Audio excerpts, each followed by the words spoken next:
Dear student, तो कैसे हैं आप सब। हम आशा करते हैं होंगे कि आप अच्छे, स्वस्थ और मस्त होंगे।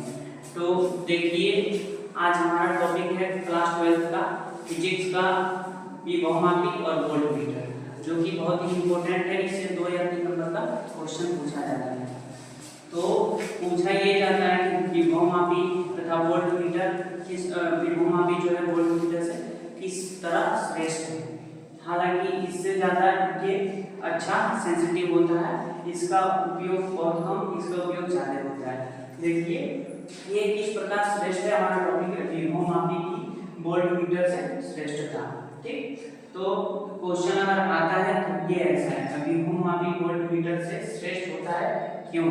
तो देखिए, हालांकि वोल्टमीटर में हम लोगों ने पढ़ा है कि मान लीजिए सर्किट, कोई सर्किट है, परिपथ में अगर वोल्टमीटर को जोड़ा जाता है तो वोल्टमीटर, मान लीजिए वोल्टमीटर में गैल्वेनोमीटर लगा होता है। गैल्वेनोमीटर में कुछ प्रतिरोध रहा होगा। जब प्रतिरोध रहता है गैल्वेनोमीटर का, तो अगर सर्किट में हम लोग करंट दौड़ाते हैं, करंट रन कराते हैं, तो करंट जो रन करता है तो गैल्वेनोमीटर में जो प्रतिरोध लगा रहता है उसकी वजह से करंट कुछ बेयर हो जाता है, जिससे वो श्योर मतलब अच्छा रीडिंग नहीं दे पाता है, उसकी मतलब रीडिंग थोड़ा इरर आती है। तो ये और इसमें जो होता है विक्षेप उत्पन्न होता है। जो वोल्टमीटर होता है जब परिपथ में कनेक्ट करते हैं तो इसमें विक्षेप उत्पन्न होता है।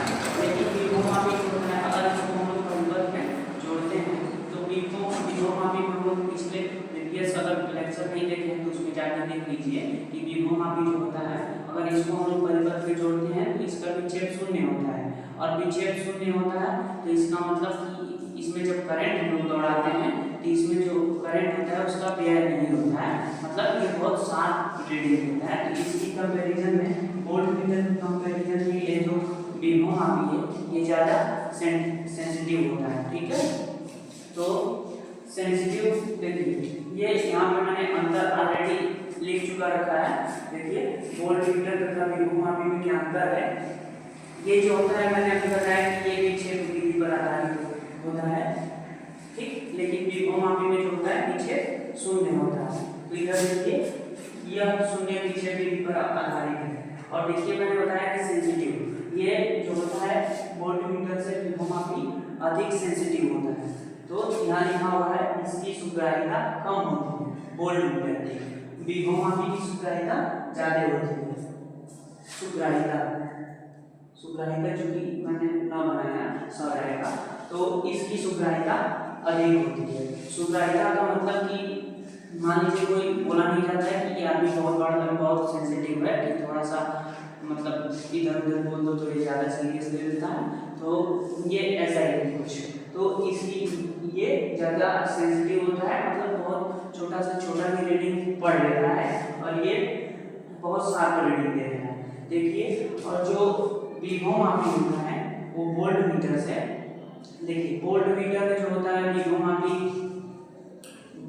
वोल्टमीटर में विद्युत वाहक बल और विभवांतर ज्ञात किया जाता है। वोल्टमीटर से हम लोग विद्युत वाहक बल, और यहाँ लिख रखा है मैंने कि इसका उपयोग केवल विद्युत वाहक बल या विभवांतर ज्ञात करने में किया जाता है। ठीक, लेकिन जो विभवमापी होता है, विभवमापी का उपयोग होता है विद्युत वाहक बल भी ज्ञात कर सकते हैं और ये विभवांतर भी ज्ञात कर सकते हैं, और इससे सेल का आंतरिक प्रतिरोध भी ज्ञात कर सकते हैं।